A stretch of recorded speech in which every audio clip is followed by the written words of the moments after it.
21대 국회 개원 동시에 발의된 포괄적 차별금지법. 기독교계와 시민단체에서는 법안 발의부터 강력히 반발하고 있는 가운데 포괄적 차별금지법을 국민들의 삶의 근간을 무너뜨리는 악법으로 규정하고 있다. 포괄적 차별금지법의 실체를 파헤쳐본다.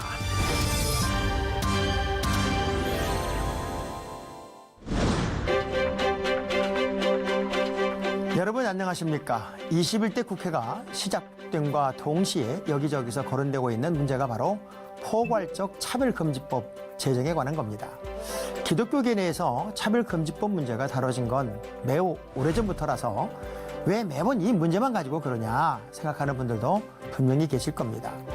국회와 지자체에서는 왜 매번 이 법안을 들고 나오고 있고 기독교계에서는 왜 똑같이 반대 목소리에 열을 올리는지 갈등 구조로만 바라볼 게 아니라 진짜 무엇이 문제인지 구체적인 진실을 좀 더 알아야 되겠습니다. 그래서 오늘은 전문가 두 분을 모시고 특별하게 좀 공부하는 시간을 가지려고 하는데요. 성산생명윤리연구소 이명진 소장님, 자유와 평등을 위한 법정책연구소 전윤성 변호사. 안녕하세요. 네, 안녕하세요. 동선님 반갑습니다.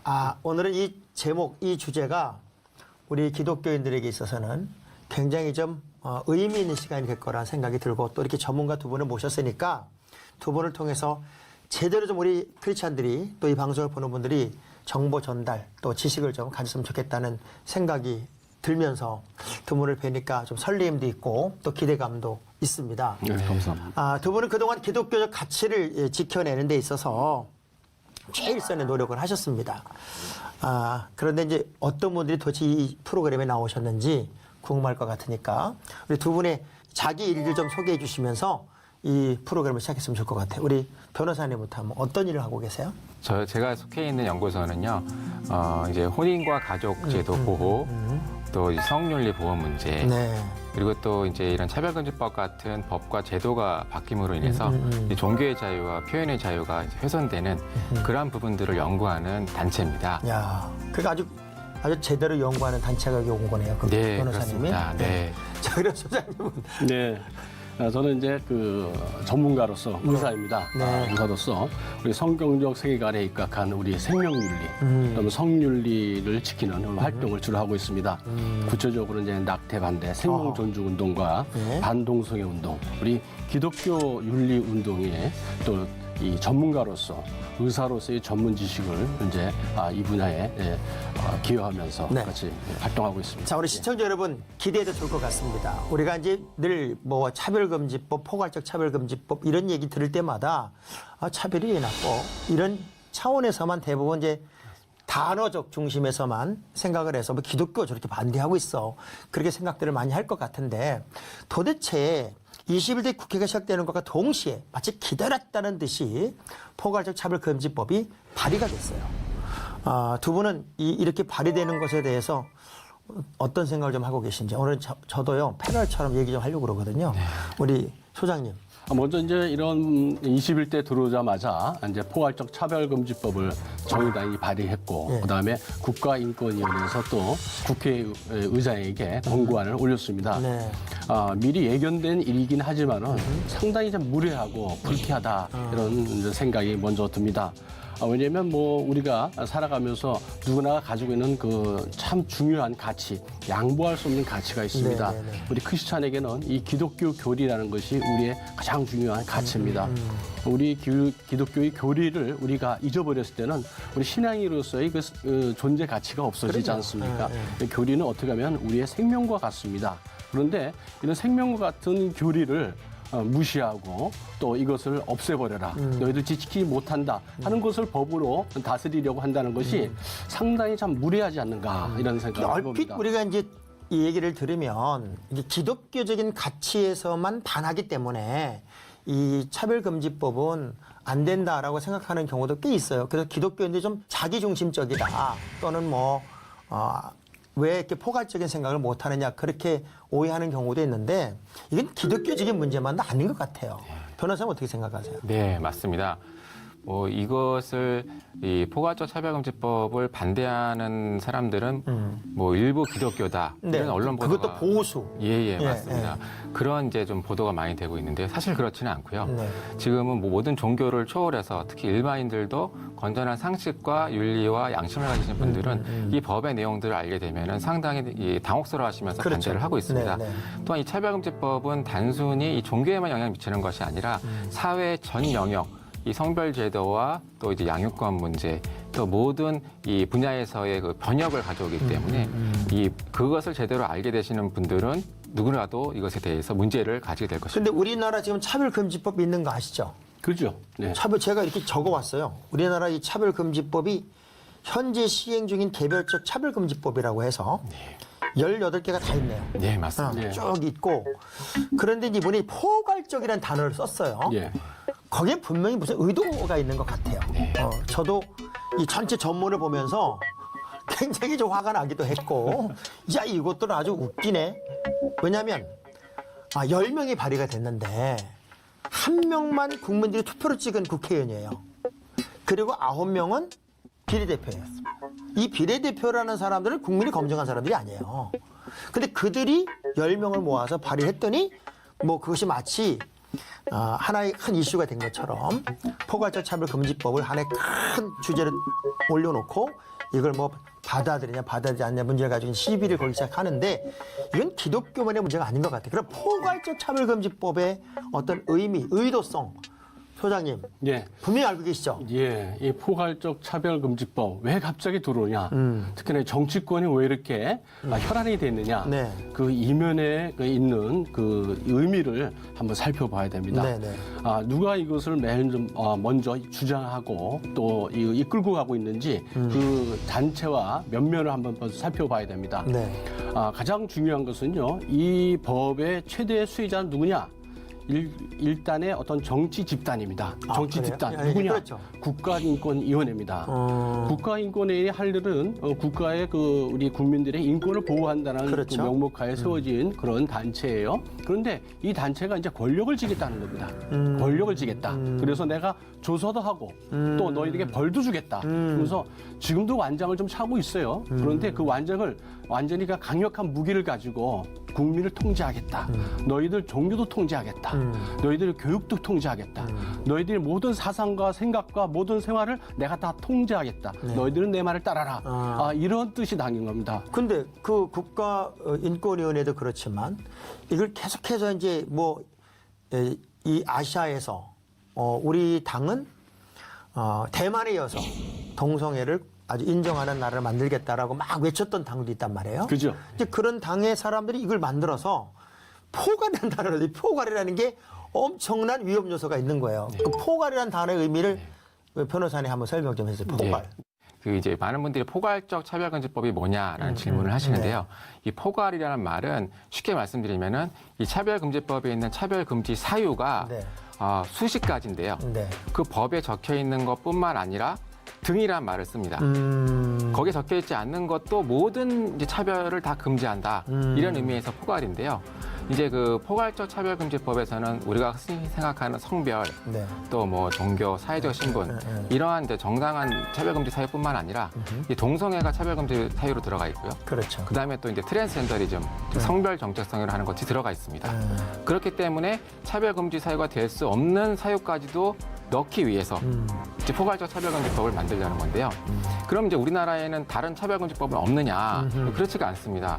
우리 이제 목사님 잘 말씀해 주신 것처럼 이미 20가지가 넘는 개별적 차별금지법이 있습니다. 이제 개별적 차별금지법은 차별금지 사유가 한 가지인 거죠. 예를 들어서 양성평등기본법은 남녀의 성별에 의한 차별을 막는 방법이고요. 또 장애인 차별금지법은 장애인에 대한 차별을 금지하는 법입니다. 또 이제 고용에 있어서 연령차별금지법도 있고요. 또 기간제 근로자 차별금지법도 있고요. 그런 다 있더라고요. 거의 각 기관에서 지금 차별을 금지하는 조항들이 대부분 있더라고요. 그런데 이제 제가 이제 전문을 한번 봤어요. 제가 이제 오늘 나도 패널 입장에서 얘기 좀 해야 되겠다 생각을 했던 것 중에 하나가 뭐냐면 하도 이 되게 난린가 그래서 제가 이렇게 연구를 좀 해봤어요. 연구를 해봤더니 되게 재밌는 게 발견이 됐어요.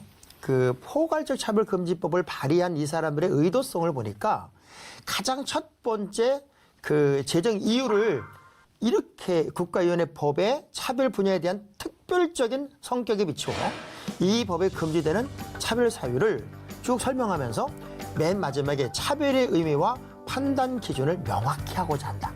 그러니까 쉽게 말하면 이 국가인권위원회가 만든 차별금지법은 좀 명확하지가 않다. 그러니 명확하게 하겠다는 거로 이제 시작을 해서 가장 문제가 된 게 1조 목적 2조 정의에 되게 중요한 걸 넣어놨더라고요. 1조에다가 목적에다가 정치적, 경제적, 사회적, 문화적 생활의 모든 영역에서 이렇게 표현했으니까 우리나라 대한민국 모든 영역에 이제 이게 포함이 된다는 거고, 그 다음에 정의에서 일본이 성별이라 이렇게 나와요. 일본이. 그러니까 이 장 열면은 첫 장에 나오는 가장 첫 번째가 성별의 정의. 그래서 성별이란 여성, 남성 그 외에 분류할 수 있는 성을 말합니다. 거기가 중요한 것이죠. 예, 이게 중요해요. 이게. 그게 중요하죠. 그러니까 그리고 4번이 뭐냐면 성적 지향이란 이성의, 동성의, 양성에 대한 감정적, 호의적, 성적으로 깊이 이끌릴 수 있고 친밀하고 성적 관계를 맺거나 맺지 않을 수 있는 개인의 가능성. 뭔 소리인지 모르겠어요. 이 그 의도를 네. 정확하게 우리가 모든 사람들이 이미 많이 기독교인들이 알고 있어요. 네. 그 의미를. 그게 뭐냐면은 이미 이 사람들이 어떤 그 추구하는 사회가 있어요. 이상향이 있습니다. 그렇죠, 그렇죠. 이거를 이루기 위해서는 가장 적대되는 강력한 세력이 누구냐? 우리 크리스찬입니다. 우리 성경입니다. 그래서 이 성경의 교리, 성경의 이 기초적, 이 기본적인 모든 도덕과 이런 윤리 사상을 무너뜨리지 않으면은 자기들이 그 뜻을 이룰 수가 없다는 걸 알았어요. 그럼 가장 먼저 들어오는 게 무엇이냐? 교회를 이루는 가장 기본 단위인 가정을 무너뜨려야 되는데 이 가정을 무너뜨리기 위해서 여러 가지 사상을 만들어서 접근해 왔습니다. 페미니즘 만들고 유물론도 만들고 뭐 여러 가지 상대주의 윤리도 만들고 해서 들어왔는데 잘 성공을 못했어요. 그런데 이분들이 아는 게 있었어요.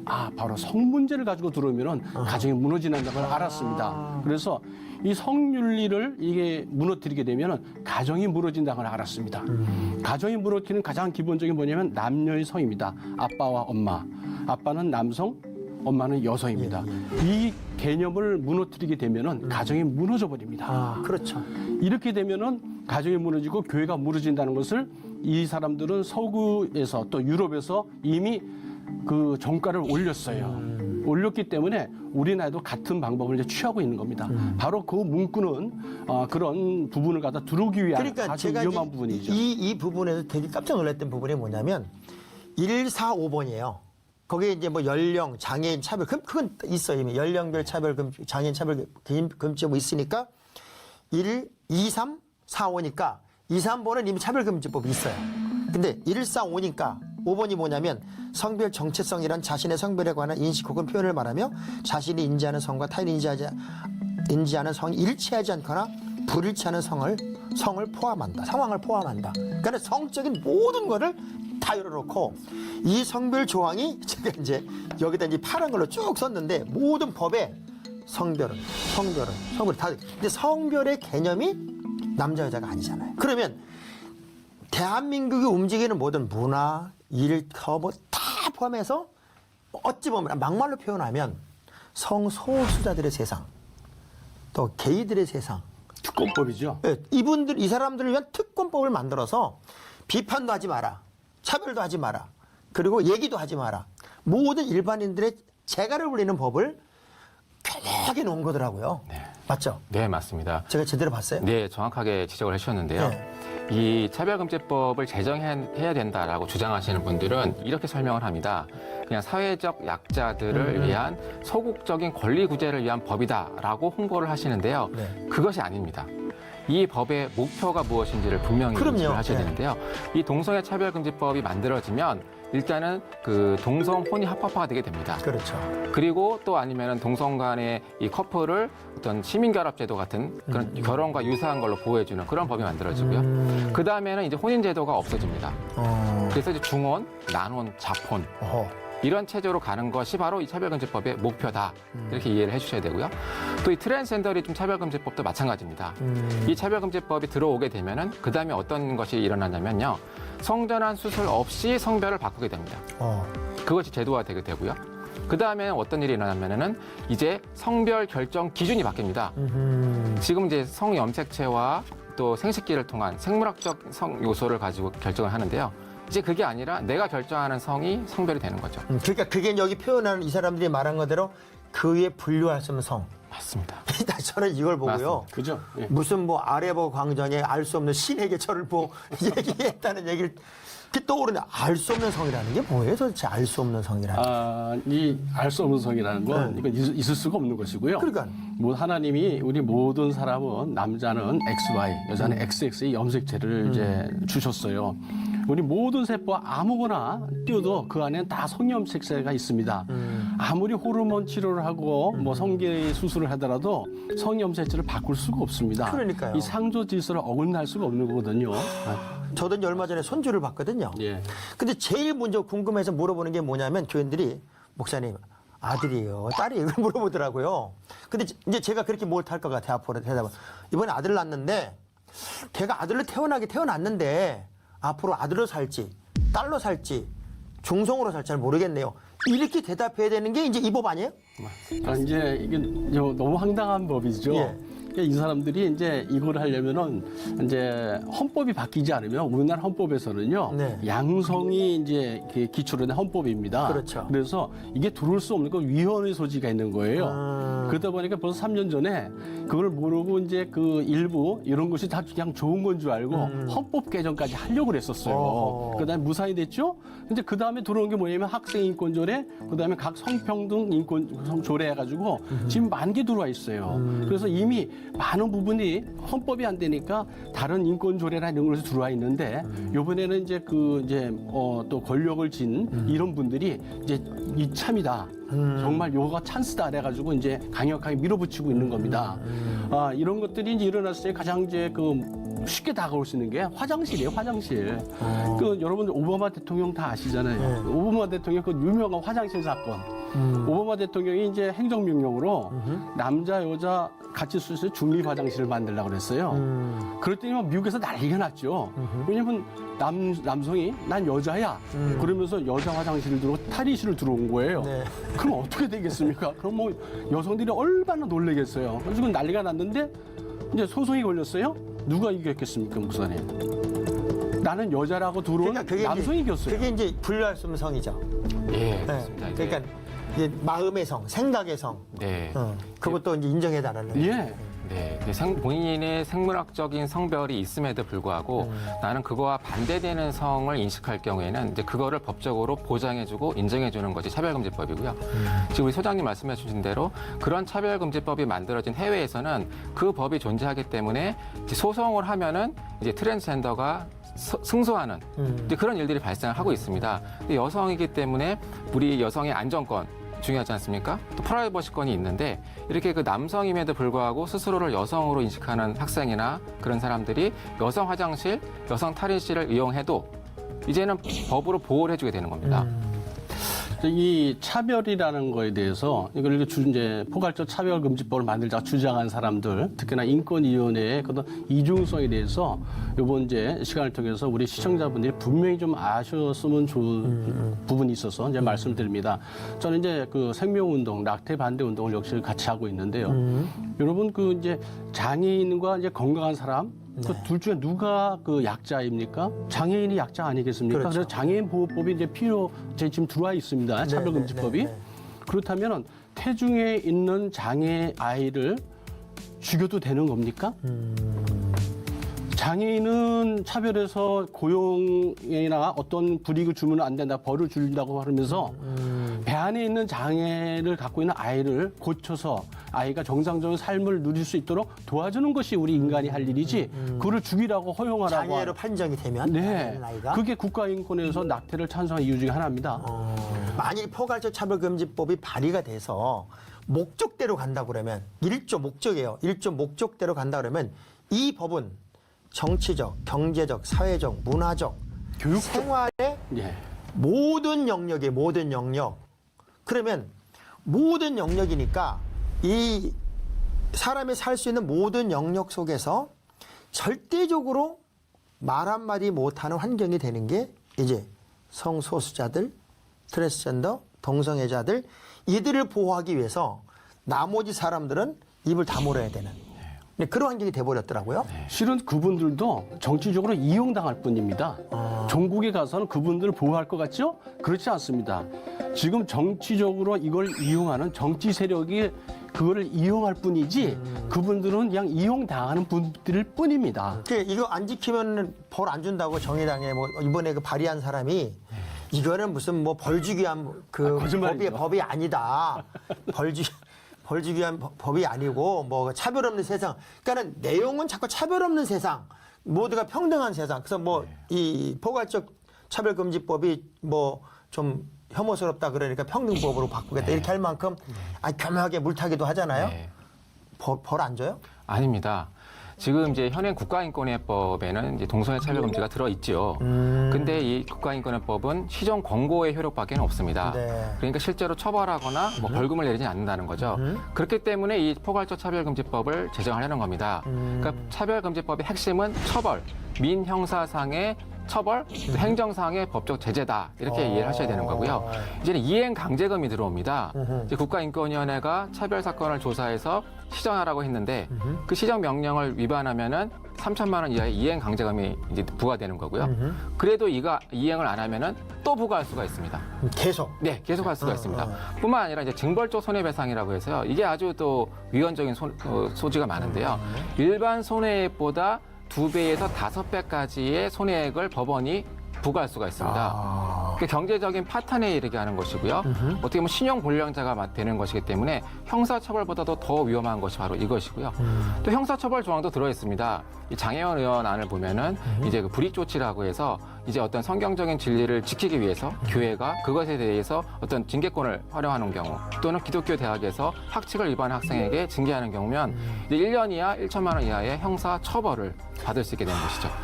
그러니까 목사들 입에 이제 재갈을 물린 게 된 거고. 그죠? 예. 맞습니다. 그리고 제가 한 줄을 또 봤더니 이제 이런 처벌 조항이 있더라고요. 이제 이 사람이 나는 성차별을 느꼈다, 성적 수치를 느꼈다라고 말하면 무조건 지목받은 사람은 그 증명할 책임이 있더라고요. 네, 맞습니다. 그럼 이제 우리 몸에다 다 CCTV 달고 다니게 돼요. 그 달고 다녀도 해결 못하죠. 그것도 안 되나? 달고 못하죠. 그러니까 일반적으로 법의 이제 일반 원칙은 내가 어떤 손해를 당했다, 차별을 당했다라고 주장을 하는 사람이 그 사실을 입증하는 게 원칙인데요. 그렇죠. 이 차별금지법은 입증 책임을 전환했습니다. 그러니까 차별 당했다고 하는 사람은 내가 차별 당했습니다 이 말만 하면 되고요. 그 사람의 상대방이 차별을 안 했다 또는 정당의 사유가 있었다는 것을 법원에서 소송해서 증명을 해야 됩니다. 그렇기 때문에 이 차별의 가해자로 지목된 사람이 패소할 가능성이 굉장히 높습니다. 자, 지금 이 방송 보고 있는 우리 시청자 여러분 정신 똑바로 차리셔야 돼요. 왜냐하면 이게 먼 나라 얘기가 아니에요. 바로 내 눈앞에 있는 우리 아이들의 얘기란 말이죠. 아이들의 얘기란 말이죠. 근데 우리 아이들이 이제 그냥 아무런 갈등 없이 그냥 여자로 갔다, 남자로 갔다. 성적 지향이 도대체 무엇이냐라는 정의가 전 세계적으로 일치된 정의가 없습니다. 여자아이 옷 입혀가지고 여성으로 살다가 아이들이 정체성의 혼란을 느낍니다. 그렇죠. 그러면 어떤 일은 정신병이 많이 와요.